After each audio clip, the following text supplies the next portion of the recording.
Have you been applying for jobs and yet no response from the hiring manager or the recruiter?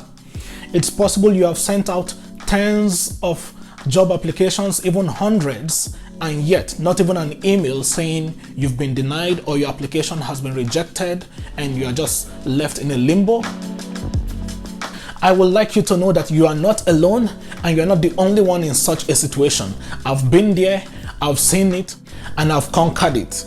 And that's why in this video, I'll be sharing with you exactly what you need to do to ensure that your application gets the attention that it needs within a short while after you've submitted your application.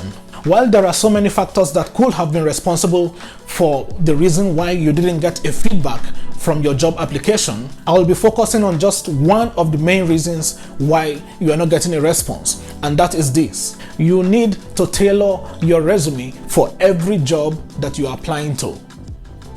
It's possible you have been using the same resume to apply for all the jobs you've been sending applications to.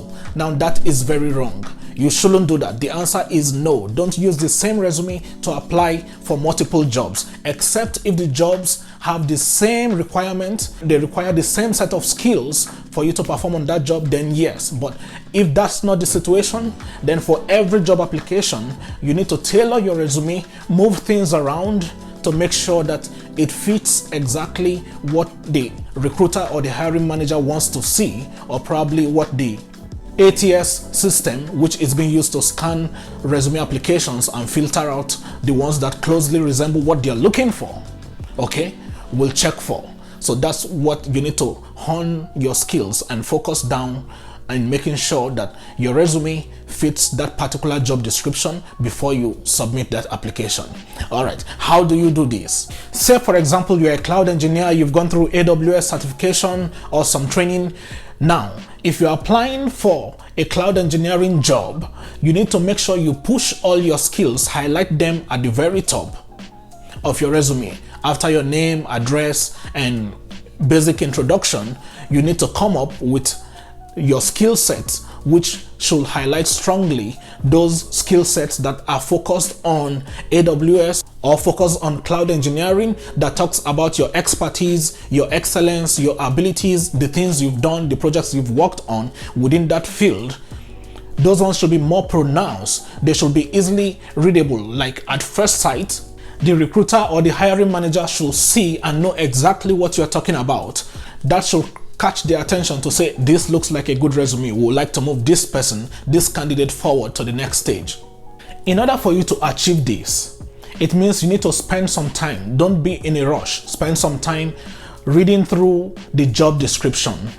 Look out for what are the skills that they're asking for, what are the requirements, how many years of experience. It's possible in your current resume you only mentioned 1 year of experience, and maybe you have 2 or more years of experience already. So you need to update that aspect. It's possible the application says AWS required, AWS certification required, but you've had the certification, you've gone through the training, but you've not updated your resume. Now you need to go back into that resume, update it to make sure it's properly mentioned in your resume that you have AWS certification. Another point is this: assuming part of the job requirement says you must have the ability to ensure the security of applications stored in the cloud.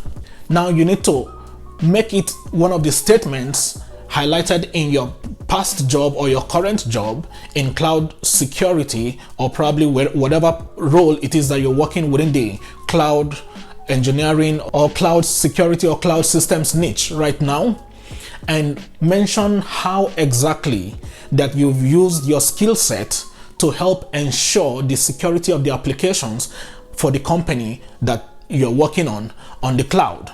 So you need to be very specific. You need to mention exactly in detail how your skills translates into a relevant point or a relevant item as required in the job description.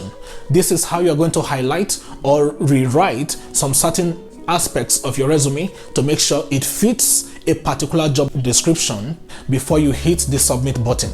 Very important. Don't forget to do that. Take your time. I know you might be in a rush because of your current situation. You're desperately in need of a job, but make sure you follow these steps carefully.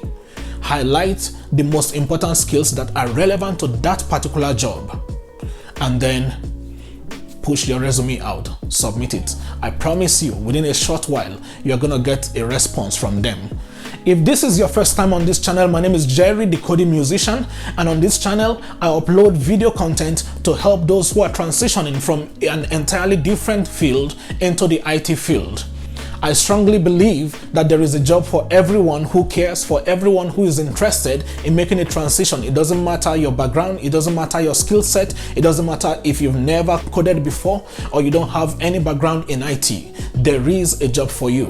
If you are just starting out on your transition journey into the IT field, it's possible you are still trying to decide whether to go for a technical role or a non-technical role. Make sure you watch my video about technical versus non-technical roles in tech. It should be popping up right about now to get better clarification and direction on what to focus on. Should you go for a technical role or a non-technical role? I would like for you to do me a favor, hit the like button and subscribe to my channel if you are yet to do so. And lastly, hit the notification bell to stay informed of future videos that I upload on this channel every week. I look forward to seeing you in the next video. Thanks for watching. Bye.